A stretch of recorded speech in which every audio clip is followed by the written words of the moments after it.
اور مولا علی کا قول ہے بخاری اور مسلم میں نے سعد ابن ابی وقاص کے علاوہ کسی شخص کے لیے حضور کی زبان سے نہیں سنا کہ میرے ماں باپ تیرے پہ قربان، اے سعد تیر چلا احد کے موقع پر۔ حضور نے کہا میرے ماں باپ قربان۔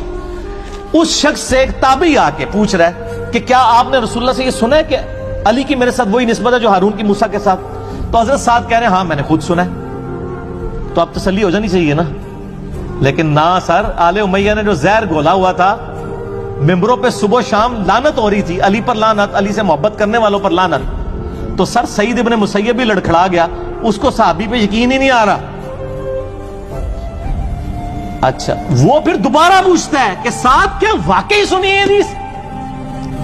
اور سعد ابن ابی وقاص نو آ گیا غصہ، انہوں نے نا یوں اپنی دونوں انگلیاں اٹھائیں گے، مسلم شریف ہے سر، یہ موضوعات شریف نہیں ہے، مسلم 6217 اپنے کانوں پہ رکھی اور کہا میرے کان بہرے ہو جائیں اگر